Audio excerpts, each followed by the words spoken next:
হযরত ইউসুফ আলাইহিস সালাম স্বপ্ন দেখেছিলেন 11টা চাঁদ সূরজ এবং নক্ষত্র তারে সিজদা দিতেছে। হযরত ইয়াকুব আলাইহিস সালাম বলেন, বেটারে সাবধান, এই স্বপ্নের কথা ভাই ব্রাদের কাছে বলবা না, কারণ এই স্বপ্নের তাবির যদি তারা বুঝে ফেলে তোমাকে হত্যা করে ফেলবে, ক্ষতির চিন্তা তারা করবে। এর অর্থ ছিল ইউসুফ নবী হবে আর ভাইরা তাকে সিজদা দিবে। একসময় ইউসুফ নবী হবে, অনেক বড় বাচ্চা হবে, আর তার ভাইরা তার সামনে সিজদায় পড়ে থাকবে। ইউসুফ আলাইহিস সালাম স্বপ্ন দেখেছিলেন 30 বছর আগে, স্বপ্নের ফলাফল এসেছিল 30 বছর পরে। হযরত ইমাম মাহদী আলাইহিস সালামের এক দল সৈন্য ওইখান থেকে তৈরি হবে এবং ওই বাইতুল আকসাকে কেন্দ্র করে সারা পৃথিবীতে খেলাফত কায়েম হবে। বন্ধু আমার, খুরাসান, ইরান, উজবেকিস্তান, তাজিকিস্তান, আফগানিস্তানের মধ্যবর্তী একটা এলাকার নাম খোরাসান। এই খোরাসান থেকে একটা বাহিনী আসবে, সুদূর খোরাসান থেকে রওনা দিয়ে তারা সুদূর খোরাসান থেকে রওনা দিয়ে বাইতুল আকসার দিকে রওনা হয়ে যাবে। আল্লাহর নবী বলেন, উম্মত রে, ওই দিন যদি তোমরা বেঁচে থাকো তাহলে শোনো, খোরাসান বাহিনী যখন বাইতুল আকসার দিকে মার্চ করবে, এই খোরাসান বাহিনী বাইতুল আকসার দিকে যখন মার্চ করবে, তোমরা যদি ওই সময় বেঁচে থাকো তাহলে তোমরা শুনে রাখো, বরফের পাহাড় ডেঙ্গিয়ে, কিসের পাহাড়? জোরে জোরে জোরে জোরে জোরে, বরফের পাহাড় ডেঙ্গিয়ে তোমাদের পায়ের মধ্যে যদি বরফ পারানোর শক্তি না থাকে, যদি তোমরা খালি পায়ে থাকো, তারপরে বরফের পাহাড় ডেঙ্গিয়ে হামাগুড়ি দিয়ে হলো তোমরা সেই বাহিনীর সাথে তোমরা যোগ দেওয়ার চেষ্টা করবা, কারণ এই বাহিনীটা হবে জান্নাতি বাহিনী। ওই বাহিনীর সবাই হবে আল্লাহর জান্নাতি। তারা বাইতুল আকসা দখল করে নেবে এবং বাইতুল আকসাকে কেন্দ্র করে তামাম পৃথিবীতে তারা খেলাফত প্রতিষ্ঠিত করবে। একবার জোরে বলা যাবে কি মারহাবা। ইয়ামান দেশের একজন বাদশাহ, তিনি স্বপ্ন দেখলেন। স্বপ্নের মধ্যে লেখা আছে হুমায়ুনি বংশের শেষ বাদশাহ ছিলেন তিনি স্বপ্নের মধ্যে দেখলেন যে অন্ধকার থেকে একটা আলো এসে নিম্ন ভূমিতে এসে সমস্ত ভূমি জ্বালিয়ে পুড়িয়ে ছারখার করে দিয়েছে। এই স্বপ্নখানা দেখার পরে ওই বাদশাহ খুব ভয় পেয়ে গেলেন, হায় হায়, কি ভয়ঙ্কর স্বপ্ন আমি দেখলাম। মনে রাখবেন একটা কথা, স্বপ্ন যদি অলিরা স্বপ্ন দেখে, এটা নবুয়তের 46 ভাগের 1 ভাগ। সুবহানাল্লাহ বলবেন না? যদি অলিরা স্বপ্ন দেখে, আল্লাহর ওলি যারা স্বপ্ন দেখলে নবুয়তের 46 ভাগের 1 ভাগ। আর যদি কোনোদিন আপনি একবার আল্লাহ রাসূলকে স্বপ্ন দেখেই ফেলেন, আর আপনার মধ্যে যদি ঈমান থেকেই থাকে, আপনার জন্য জাহান্নামের আগুন হারাম।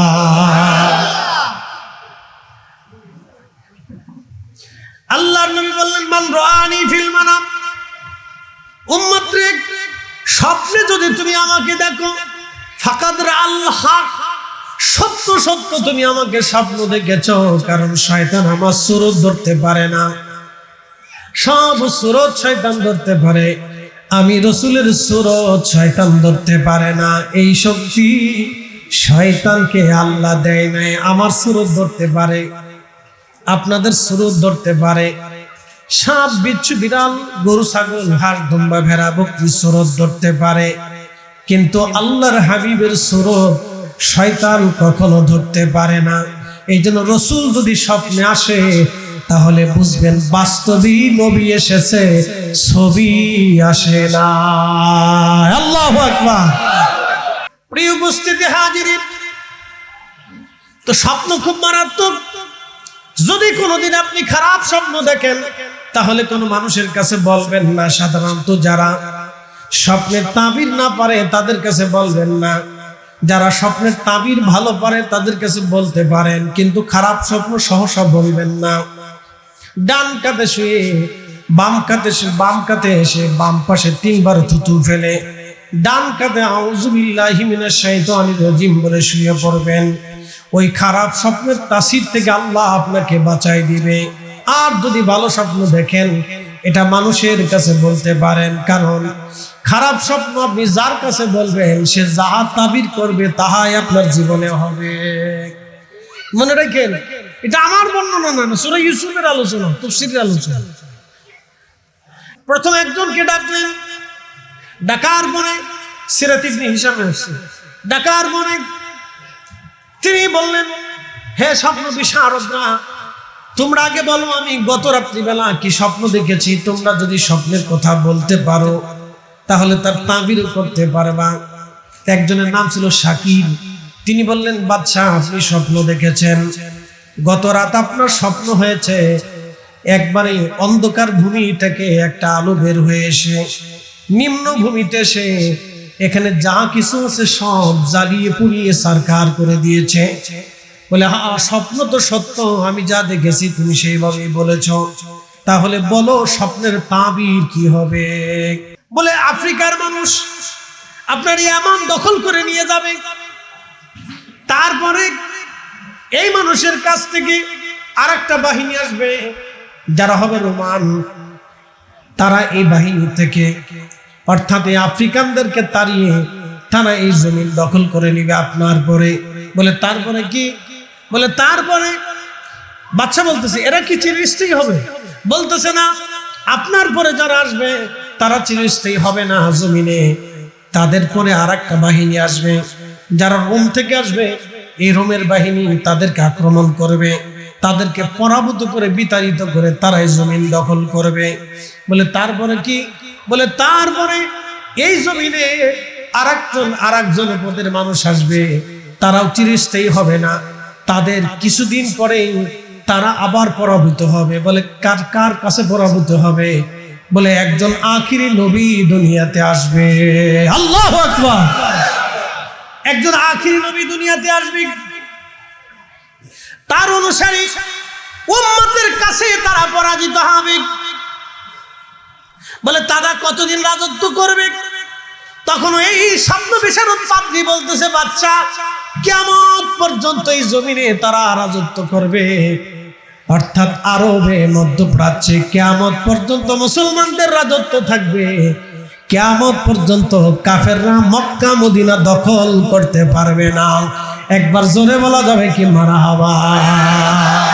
পৃথিবীর শুরু থেকে শেষ পর্যন্ত যত মানুষ দুনিয়াতে আসবে সব মানুষ আল্লাহর আদালতে দাঁড়াবে। বলে, বলো কি পাদ্রী? বলে, হ্যাঁ আমি যা বললাম সেটাই সত্য। কিয়ামত কায়েম হয়ে যাবে, দুনিয়ার সমস্ত মানুষ আল্লাহর আদালতে দাঁড়াবে, কিন্তু কিয়ামত পর্যন্ত এই আরবের অধিকার এই আখিরি নবীর উম্মতের মাঝেই থাকবে। তিনি একজন নবী হবেন, শেষ নবী, এই নবীর পরে আর কোনো নবী হবে না।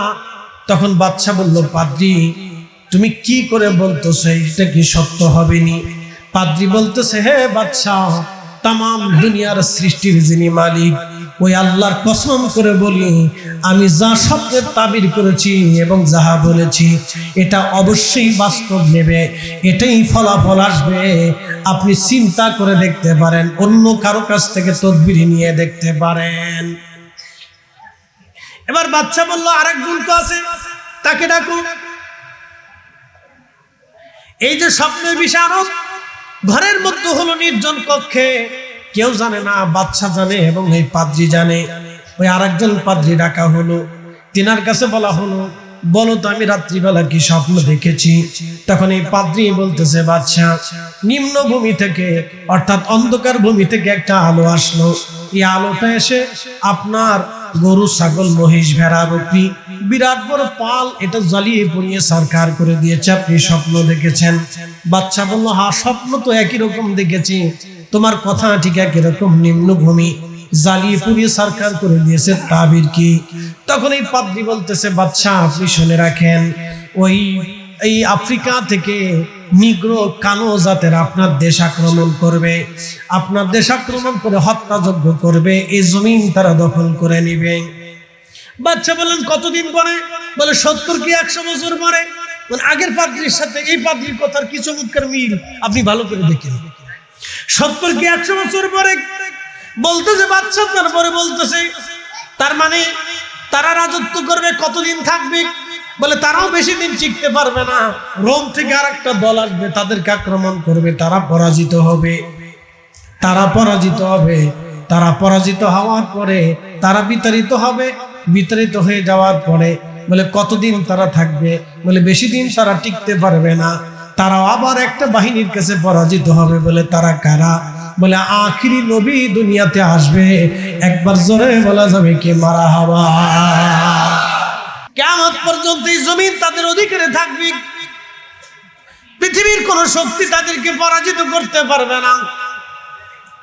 বলে পাদ্রী কিয়ামত আমার কি? পাদ্রী তখন বলতেছে বাদশাহ কিয়ামত হলো শেষ বিচারের দিন, যেদিন সব মানব জাতি সৃষ্টির প্রথম থেকে শেষ পর্যন্ত যত মানব জাতি আসবে, সব মানব জাতি যেদিন আল্লাহর আদালতে দাঁড়াবে, আমার রব সমগ্র মানব জাতির হিসাব টানবেন। ওই দিনটার নাম কিয়ামতের দিন। পৃথিবী ধ্বংস হয়ে যাবে, সৃষ্টি ধ্বংস হয়ে যাবে, আল্লাহ হাসরের মাঠ কায়েম করবেন। ওই দিন পর্যন্ত আখিরি নবীর উম্মতের ক্ষমতা এই আরব ভূখণ্ডে চলমান থাকবে। পৃথিবীর সমস্ত শক্তি মিলেও তাদেরকে পরাজিত করতে পারবে না। তারা মুসলমান, তারা আখিরি নবীর উম্মত। একবার জোরে বলা যাবে কি মারহাবা।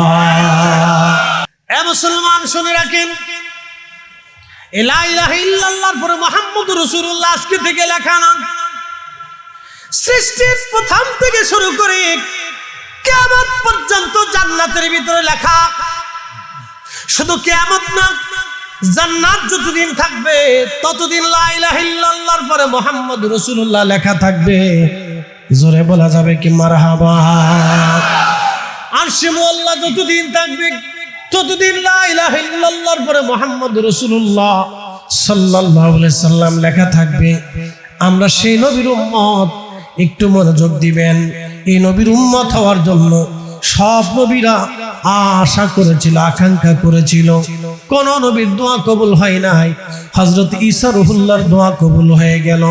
কেননা ঈসা রুহুল্লাহ প্রত্যেক দোয়ার ভিতরে বলতেন, আল্লাহ আপনি আমার আখিরি নবীর উম্মত বানায় দেন, আমার আখিরি নবীর উম্মত আপনি বানায় দেন, আল্লাহ আপনি আমাকে আখিরি নবীর উম্মত বানায় দেন। একবার জোরে বলা যাবে কি মারহাবা।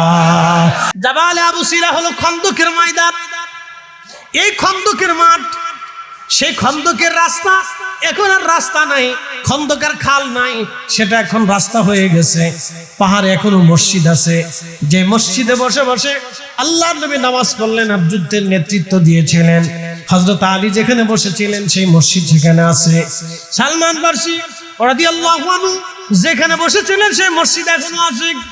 এরপরে দূরে দাঁড়ায় হযরত জাবের রাদিয়াল্লাহু আনহুর বাড়ি, যেই বাড়িতে হযরত জাবের রাদিয়াল্লাহু আনহু মেহমানদারি করেছিলেন। হযরত জাবেরের বাড়ি মাত্র এক সা গম ছিল, 3.5 সের। একসাথে জোরে বলা যাবে কি মারহাবা। আল্লাহর নবী পেটের মধ্যে পাথর বাঁধলেন। হযরত জাবের আসছে, ইয়া রাসূলুল্লাহ, ইয়া হাবিবাল্লাহ, নবীজি আপনার পেটের মধ্যে পাথর, আপনি কি খান নাই? আল্লাহ রাসূল বলেন, জাবের রে, খোদার যন্ত্রণা চাপা দেওয়ার জন্য পেটের মধ্যে আমি পাথর বেঁধে রাখছি। হযরত জাবের চোখের পানি ছেড়ে দিয়ে বলেন, ইয়া রাসূলুল্লাহ আপনি আগে কেন বলেন নাই? নবী গো, জাবের কি মরে গেছে? আপনি অপেক্ষা করেন, আমি বাড়ি যাইতেছি, খোঁজ নিয়ে দেখে আসি জাবেরের ঘরে কি খাবার আছে। দৌড়ায় এসে বিবিকে বলেন, বিবি ঘরের মধ্যে কি আছে? স্ত্রী বললেন, স্বামীর আমার একটা ছাগলের বাচ্চা আছে আর 1 সা গম বাড়িতে আছে, ছাড়া আর কিচ্ছু নাই। জাবের বললেন, বিবি রে, গম পিষাও, রুটি বানাও, আমি ছাগল জবাই করে দিয়ে যাচ্ছি। আল্লাহর নবী আজকে 3 দিন পর্যন্ত ক্ষুধার যন্ত্রণায় নবীজি পেটের মধ্যে পাথর চাপা দিয়ে ধরে রাখছে। বিবি রে, রাসূলকে দাওয়াত করতে যাইতেছি। বিবি ডাক দিয়ে বলেন, স্বামী রে, কথা আছে শুনে যান। বলে, কি কথা বলো? স্বামী রে, আল্লাহর নবীকে শুধু দাওয়াত দিবেন, অন্য কাউকে দাওয়াত কিন্তু দিয়েন না, কারণ আমার বাড়ি কোনো খাবার দাবার নাই। কারণ ওই ময়দানে 3000 সাহাবী কাজ করতেছে। আল্লাহু আকবার। না না, আরো জোরে বলেন। হ্যাঁ, কয় হাজার? কয় হাজার? 3000 সাহাবী মাটি খনন করতেছে। 10 ফিট চওড়া, 10 ফিট গভীর, বিরাট বড় খাল। 3000 সাহাবী কাজ করতেছে।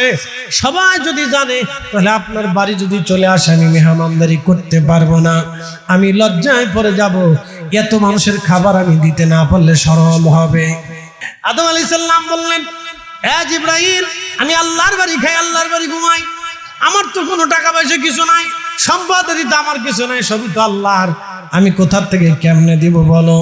তখন আল্লাহর পক্ষ থেকে আওয়াজ আসলো, ও হে জিবরাইল, আমার আদমকে বলে দাও তার স্ত্রীকে মহারানা দেওয়ার জন্য কোনো সম্পদ লাগবে না। আমার আখিরি নবী, আখিরি নবী, একবার জোরে বলবেন আল্লাহু আকবার। আমার আখিরি নবী, আখিরি নবী রাহমাতুল লিল আলামিনের শানে 3 বার, মতান্তরে 11 বার। মারহাবা কান। কতবার? কতবার? আরো জোরে। জোর হয় না কেন? জোরসে বলো। আরো জোরে। কতবার? সুযোগ আপনারও আছে, বলবেন আমি পাকশালায় খেদমত করবো, যান, তরকারি রান্না করতে দেওয়া হবে আপনাকে ওযু ছাড়া, রান্না করে যদি দিতে পারেন, আর যদি পুড়িয়ে না যায়, নষ্ট না হয়ে যায়, আমি ফরিদি কোনোদিন ওয়াজ করব না, এটা চ্যালেঞ্জ।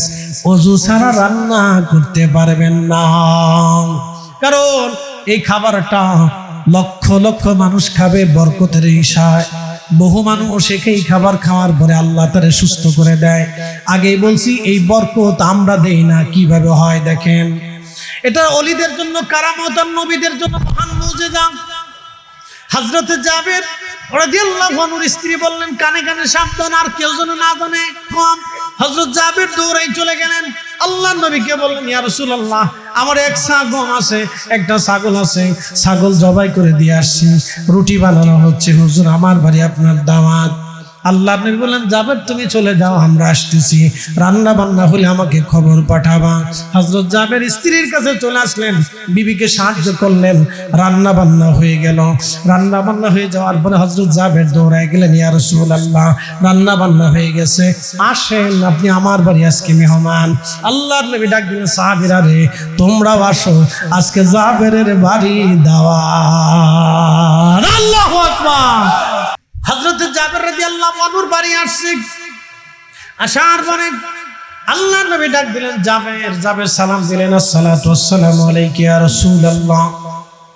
নবীজি আপনি এসেছেন। হযরত জাবের দেখে আল্লাহর হাবিবের পিছন পিছন হাজার হাজার সাহাবী ঢুকে গেছে। হযরত জাবের স্ত্রী দরজার জানালার পর্দা সরা দেখলেন রহমতের নবী আসছে, কিন্তু আল্লাহর নবীর সাথে অনেক সাহাবী। জাবেরের স্ত্রী ডাক দিছে, বিবিরে, স্বামীর এইদিকে আসেন।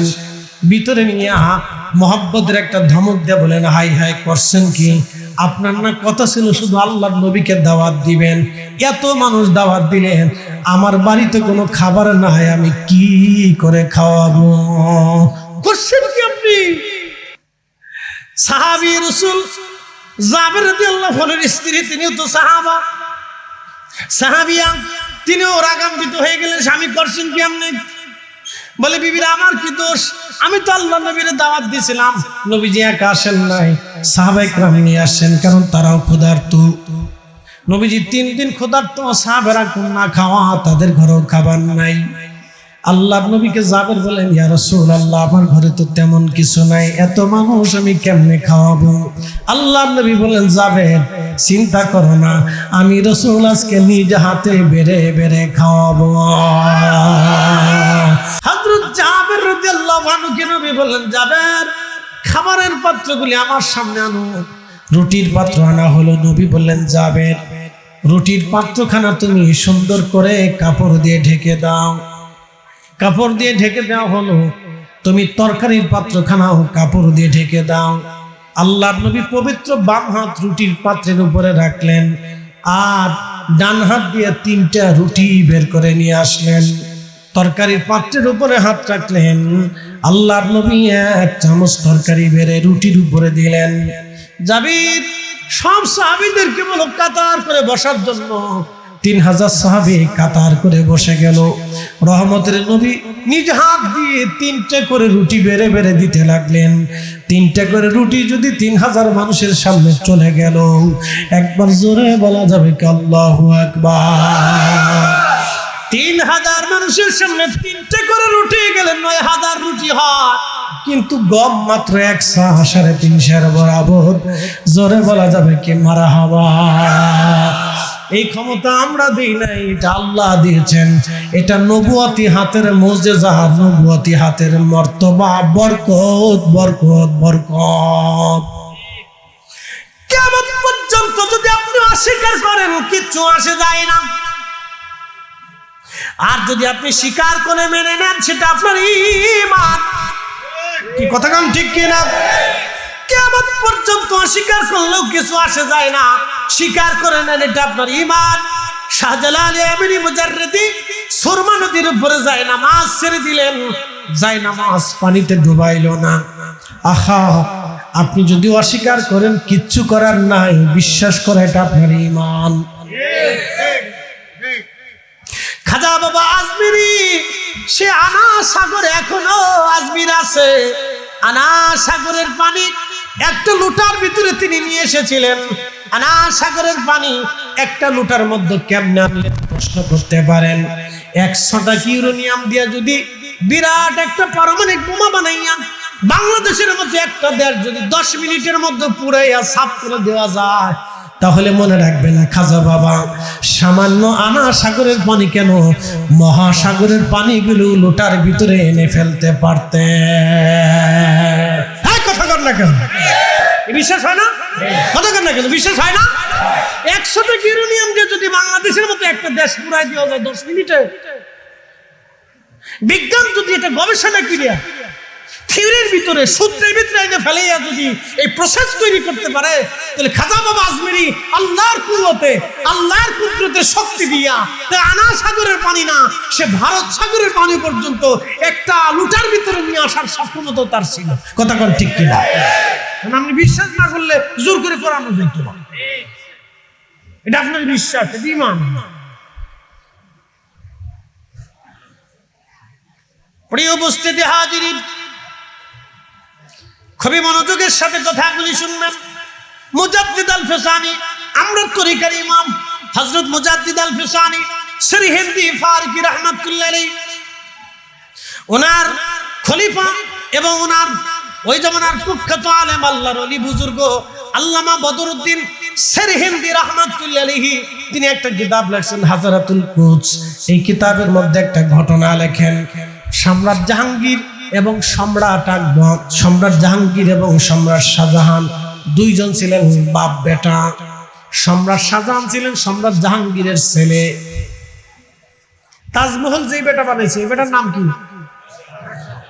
সম্রাট শাহজাহান। তার বাপের নাম সম্রাট জাহাঙ্গীর। ওরে সাদ দিছে, মেঘনার মানুষ একটু কিপটে হয়ে গেছে। সাদ দিছে কিন্তু পরে দিছে, স্যার দাম মনে খুব বেশি, যা করছি বেশি, দোয়া করে দিয়ে দিলাম আল্লাহ যাতে আমির দাদার হায়াতের ভিতরে আরো বরকত দেয়। না আমি এই বুড়ার লোকে আমার শত্রুতা, মারাত্মক শত্রুতা, এটা আমি দেখতে পারি না, আর এও আমার দেখতে পারি না। দুইজনে এক জায়গায় হইলে ঝগড়া লাগবে। আমি মাঝে মধ্যে চিনতে আছি যে কি হয়ে যায় লাস্টে আল্লাহ জানে। তো খুব মনোযোগ দেন। মুজাদ্দিদ আল ফিসানি রাহমাতুল্লাহ আলাইহি, সম্রাট জাহাঙ্গীর, সম্রাট শাহজাহান ক্ষমতা নিয়ে পৃথিবীতে আগেও যুদ্ধ হয়েছে, নতুন ক্ষমতা নিয়ে পৃথিবীতে আগেও যুদ্ধ হয়েছে। মনোযোগ দেন। আল্লামা বদরউদ্দিন সরহিন্দি লেখেন, সম্রাট শাহজাহান মসনদের জন্য নিজের বাবা সম্রাট জাহাঙ্গীরের সাথে যুদ্ধ শুরু করলেন। চিন্তা করেন, বাপ বেটার লড়াই চলতেছে কিসের জন্য? ক্ষমতার জন্য। ছেলে বাবার যুদ্ধ হইতেছে, আপনি কল্পনা করতে পারবেন? ছেলের পক্ষে সৈন্যবাহিনী, বাবার পক্ষে সৈন্যবাহিনী। তবে সম্রাট শাহজাহানের সৈন্যবাহিনীর সংখ্যা ছিল অনেক, আমির উমরা বেশি, শক্তি বেশি, কিন্তু সম্রাট জাহাঙ্গীরের শক্তি দুর্বল। দুই বাহিনীর ব্যাপক যুদ্ধ হইল, 4-5 বার যুদ্ধ হয়েছে। কোন যুদ্ধে সম্রাট শাহজাহান বাপের সাথে যুদ্ধ করে পারে না। চিন্তায় পড়ে গেল, ব্যাপার কি, আমি এত যুদ্ধ করলাম, এই মুঘল সাম্রাজ্যের বড় বড় আমির উমরারা আমার পক্ষে, সৈন্যবাহিনী অধিক, জেনারেল কমান্ডো সব আমার পক্ষে যুদ্ধ করলো, কিন্তু আমি যুদ্ধে হাইরে যাই, কারণটা কি? সম্রাট শাহজাহান চিন্তা করলো একজন আল্লাহর ওলির কাছে যাই তো দেখি ঘটনাটা কি। আল্লাহু আকবার।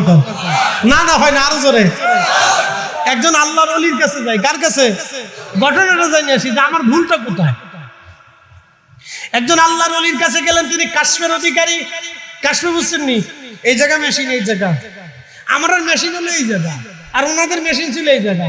ওনারা কথা কম বলতো, কাজ বেশি করতো, আর আমরা ফেসাল পারি বেশি, কিন্তু ভিতরে মাল নাই, কিছু নেই। খুদি পালাই, বেহুদে পালাই, ফু দিব, কাজ হবে না, কাজ হবে। ফুয়ে যদি কাজ হইতো তাহলে বুঝলাম যে ভিতরে মাল ছিল। প্রিয় উপস্থিতি, মনোযোগ দিবেন। কাশ্মীর আল্লাহর ওলির কাছে গেলেন, জামাত করে বসে গেলেন, বলে হুজুর আপনি ক্ষমা করবেন, আমি সম্রাট জাহাঙ্গীরের সন্তান শাহজাদা শাহজাহান, আমি 3, 4, 5 বার বাবার বিরুদ্ধে যুদ্ধ করলাম ক্ষমতার জন্য, কিন্তু একটা বার আমি জিততে পারলাম না, অথচ আমার সৈন্য সংখ্যা বেশি, শক্তি সংখ্যা বেশি, কিন্তু যুদ্ধে জিততে পারলাম না, কারণটা কি বলবেন নি? তখন আল্লাহর ওলি মুরাকাবা করলেন, মুরাকাবা করে বললেন, শাহজাহান আপনি আপনার বাবা জীবিত থাকা অবস্থায় কোনোদিনও মসনদের অধিকারী হতে পারবেন না। বলে কেন পারবো না? বলে আপনার বাবা সম্রাট জাহাঙ্গীর যতদিন জিন্দা আছে আপনি মুঘল সম্রাট হতে পারবেন না। বলে কারণ কি? বলে পৃথিবীতে, বর্তমান পৃথিবীতে 4 জন আল্লাহর ওলি আছে সর্বশ্রেষ্ঠ। মারহাবা কর। কয়জন আল্লাহর ওলি? বর্তমান পৃথিবীতে 4 জন আল্লাহর ওলি আছে সর্বশ্রেষ্ঠ আল্লাহর ওলি।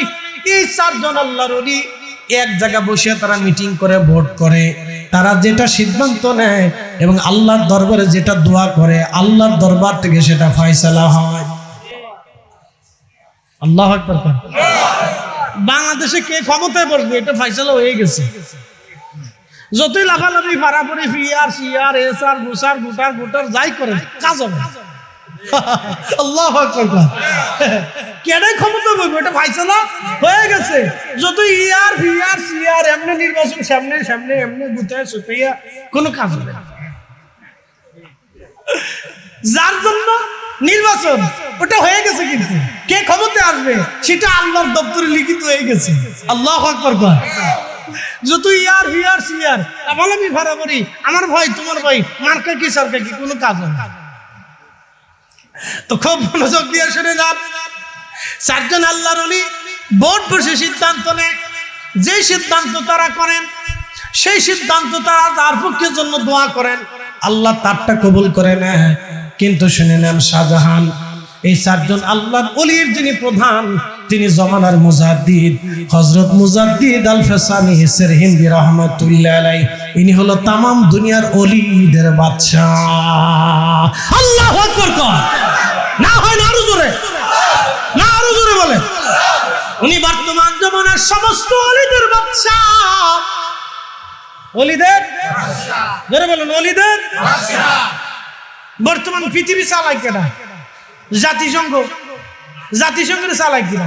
আমেরিকা, আমেরিকার চালায় কিনা? ট্রাম্প, এটা নাম দিছি পাগল। কি কথা কর না, পাগল। কোন সময় যুদ্ধ কোন দিকে লাগায় কোন ঠিক না। ইরানের সাথে যুদ্ধ বাধাই দিল, ইরান কয় বিনা শর্তে মাফ চায়। ইরানের যিনি প্রধান, যদিও তারা শিয়া, কিন্তু আমি মনে করি বেটার আধ্যাত্মিকতা আছে, কিন্তু সে রসুলের বংশ। সে অনেক সময় কিছু সময় নিলেন, একদিন সময় দিলেন, মুরাকাবা মুশাহাদা করলেন, বুঝলেন, বুঝার পরে ওনার কাছে মেসেজ গেল কোনো সারেন্ডার হবে না, যুদ্ধ হবে, যুদ্ধে তোমাদের বিজয় হবে। ঠিকই, পৃথিবীর এক পরাশক্তি, বুঝেননি আপনারা? পৃথিবীর এক পরাশক্তির সাথে তারা যুদ্ধ করবে।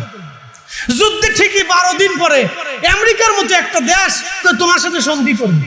প্রিয় উপস্থিতি, বর্তমান জমানার ওলি মুজাদ্দিদ আল ফেসানি সিরহিন্দি বদরুদ্দিন সিরহিন্দি লিখতেছেন, তখন ওই বুজুর্গ বলতেছেন, শাহজাহান তিনজনে মত দিয়েছে আপনি সম্রাট হবেন, কিন্তু মুজাদ্দিদ আল ফেসানি বললেন না, আমার মুরিদ সম্রাট শাহজাহান, সম্রাট জাহাঙ্গীর মসনদে থাকবে। আল্লাহ রাব্বুল আলামিন ওলিদের যিনি বাদশা মুজাদ্দিদ আল ফেসানি সিরহিন্দি রাহমাতুল্লাহ আলাইহির কথা আল্লাহ গ্রহণ করলেন, আল্লাহ কবুল করলেন। এই জন্য আপনি যত যুদ্ধ করেন না কেন, সারা দুনিয়ার সমস্ত সেনা সদস্য যদি যুদ্ধ করেন, আপনি আপনার বাবা জীবিত থাকা অবস্থায় মসনদ কোনোদিন আপনি পাবেন না। চিৎকার মেরে জোরে কন্যা মারহাবা।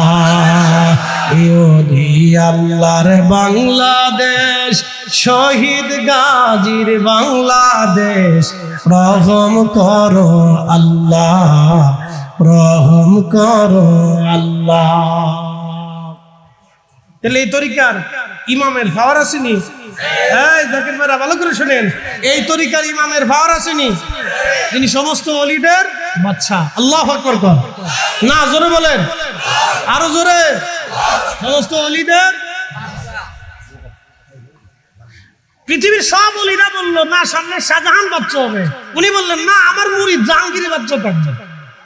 আল্লাহ ওটাই কবুল করে নিলেন, কারণ উনি ওলিদের সভাপতি, উনি সর্দার, উনি সাইয়্যিদ ওলিদের, এই জন্য আল্লাহ ওনারটাই কবুল করে নিলেন। বুজুর্গ বলতেছে সম্রাট শাহজাহান, তুমি হাজার চেষ্টা করলো, তুমি তোমার বাবাকে মসনদ থেকে নামাইতে পারবে না, কিন্তু আসমান জগতে ফাইসালা হয়েছে উনি বাচ্চা থাকবে। তুমি যত যুদ্ধ করো, ওনার জীবিত থাকা অবস্থায় তুমি সম্রাট হইতে পারবে না, তবে হ্যাঁ ওনার ইন্তেকালের পরে তুমি সম্রাট হইতে পারবে। একসাথে বলবেন আল্লাহু আকবার। তাহলে আমাদের তরিকার দাম আছে কিনা নাই? মিসকিনাম দরে গাহাত সুফার মায়ে নজর বারে বহালাম নজর ফরমা কে খাকে পা এ মিসকিনাম মুজাদ্দিদ আল ফেসানি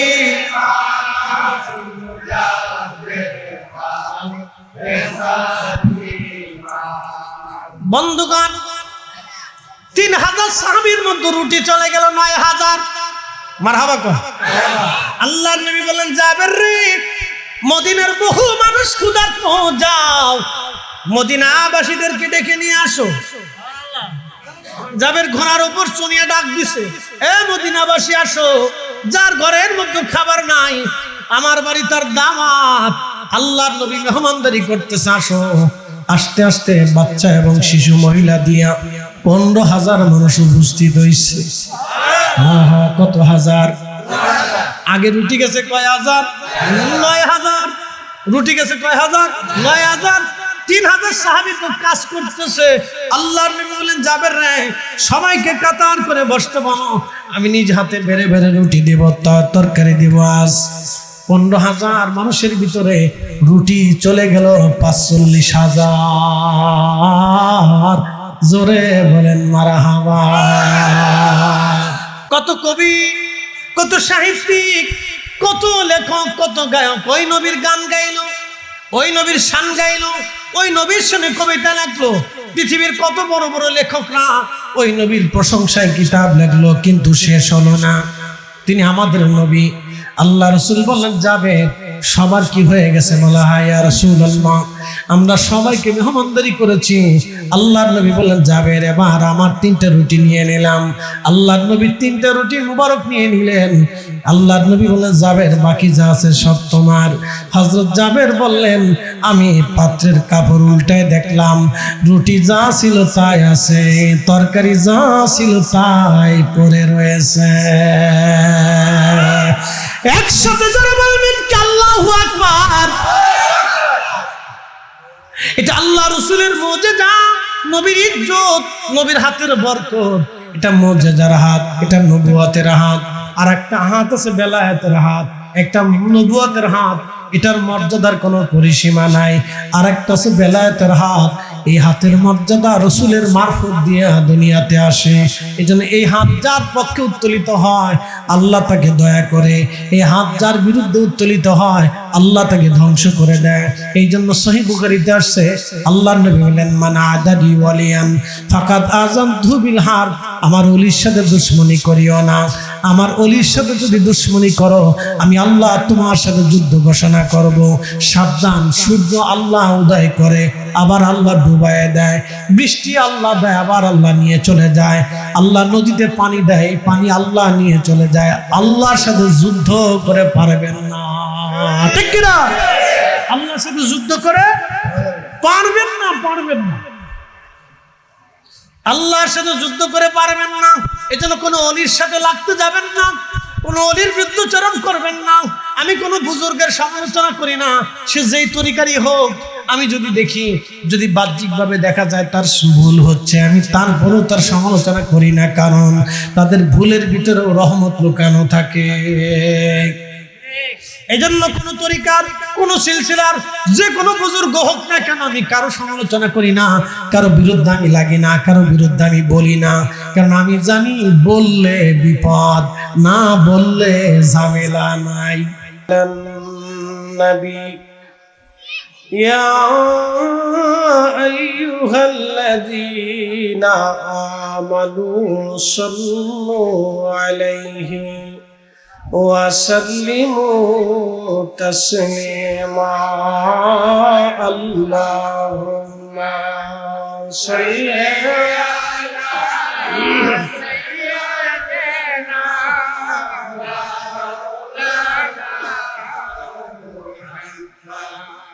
وعلى آل سيدنا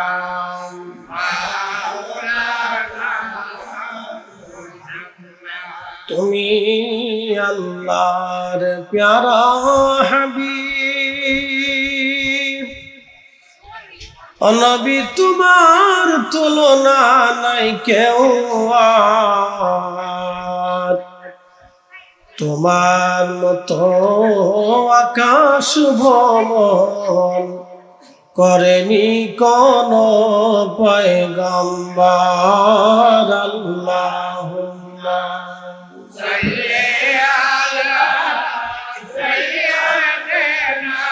মাশাআল্লাহ, ওয়ালা আলি সাইয়্যিদিনা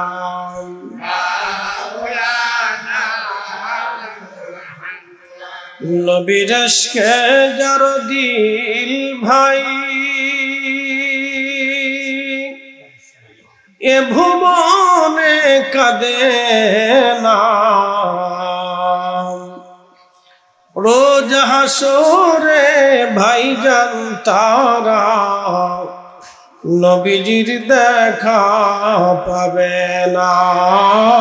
আল্লাহুম্মা সাল্লি আলা সাইয়্যিদিনা আল্লাহু আকবার।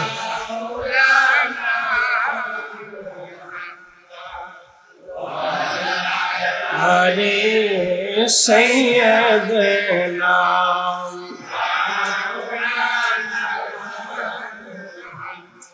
লা ইলাহা ইল্লাল্লাহ, লা ইলাহা ইল্লাল্লাহ, লা ইলাহা হাসবি রব্বি জাল্লাল্লাহ, মা ফি কলবি গায়রুল আহলুর মুহাম্মদ সাল্লাল্লাহ, বলি নূর মুহাম্মদ সাল্লাল্লাহ, করি লা ইলাহা ইল্লাল্লাহ, লা ইলাহা ইল্লাল্লাহ, লা ইলাহা ইল্লাল্লাহ, লা ইলাহা ইল্লাল্লাহ, লা ইলাহা ইল্লাল্লাহ মুহাম্মাদুর রাসূলুল্লাহ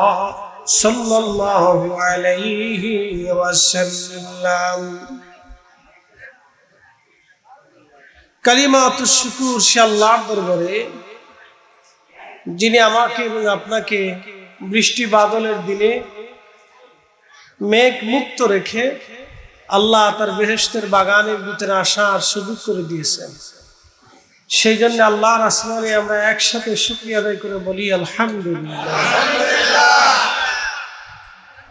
শুকর গুজার করি সে আল্লাহর যিনি সর্বশ্রেষ্ঠ নবী, সর্বকালে সর্বশ্রেষ্ঠ মহামানব, ইমামুল মুরসালিন, রাহমাতুল লিল আলামিন, সৃষ্টির শ্রেষ্ঠ আল্লাহর প্যারা মেহবুব।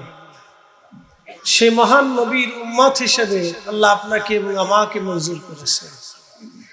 সেই জন্য আল্লাহ রাসূলে আমরা একসাথে আবার শুকরিয়া করে বলি আলহামদুলিল্লাহ। প্রিয় উপস্থিতি, সূর্য যে আলো দেয় এটা কি আমরা তৈরি করছি না আল্লাহ সৃষ্টি করেছেন? আল্লাহ করেছেন। আমাদেরকে বিনা চাইতেই যিনি বৃষ্টি দেন তিনি তো আল্লাহ। নদীতে, বিলে, হাওরে আপনি 100টা গমও ছিটান না। সরকার নদী হাওরে কখনো খাবার দেয় না। শত শত প্রজাতির মাছ সৃষ্টি করে তার স্বাদ, তাদের খাবার দেয় কে? একই জিহ্বা, শত কোয়ালিটির ফল একই মাটির ভিতর থেকে আসে। মরুভূমির ভিতরে আল্লাহ খেজুর গাছ দিয়ে আল্লাহ মরুভূমিটাকে সাজাই দিয়ে আরবের প্রত্যন্ত অঞ্চলগুলিতে খেজুর দিয়ে মিষ্টির ব্যবস্থা করে দিলেন। আচ্ছা বলেন তো, এই খেজুরের ভিতরে স্বাদ এবং লজ্জত, পুষ্টিগুণ দেয় কে? আমরা না আল্লাহ? একটা গাভীর ভিতর থেকে দুধ দহন করে আপনি দুধ খান, সেই দুধ আপনার শরীরে পুষ্টি যোগায়। এই পুষ্টি দুধ এটা কি আমরা তৈরি করছি না আল্লাহ করছে? তাহলে আমরা এখানে আসলাম কার জন্য? আল্লাহর জন্য। একসাথে বলেন, কার জন্য? আমাদের বুলন্দ নসিব। আপনাদেরকে আজকে একটা কথা বলি, 1,24,000 নবী এবং রসুল পৃথিবীতে আসছে। এটা সহিহ ইবনে হিব্বানের ভাষা। আর মোল্লা আলী কারি মাক্কি রাহিমাহুল্লাহ শারহে ফিকুল আকবরের ভাষায় 2,24,000 নবী এবং রসুল। 2,24,000 নবী এবং রসুলকে এক পাল্লায় দিলে যাহা হবে তার চাইতে বেশি এবং অগণিত গুণে আমার রসুলকে আর এক পাল্লায় দিলে বেশি হবে। 2,24,000 নবীর উম্মতকে এক পাল্লায় দিলে যাহা হবে, আমার নবীর উম্মতকে আর এক পাল্লায় দিলে 70 গুণ মর্যাদা বেশি হবে। এটা কি আমরা দিছি না আল্লাহ দিছে? তাহলে এই নবীর উম্মত হতে এটা আমাদের সৌভাগ্য। কথা ঠিক কিনা? এই নবীর উম্মত হতে এটা আমাদের কি? আমাদের দেশে অনেক ধনী ব্যক্তি আছে না, অনেক সম্পদশালী ব্যক্তি। তো ছোটকালে আমি চিন্তা করতাম যে আব্বা আল্লাহ আমারে গরিব ঘরে জন্ম দিল, আমার কি আল্লাহ অনেক বড় ধনীর ঘরে জন্ম দিতে পারতো না?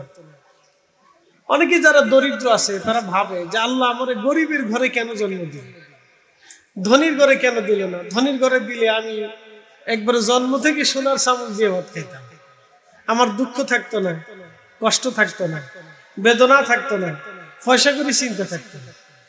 এই চিন্তা চেতনা অনেকের আছে। বাংলাদেশ থেকে ইউরোপে মানুষ চলে যাইতে চায়। কেন চায়? ও দেশ ধনী দেশ, পরিবেশ ভালো, আইন সুন্দর।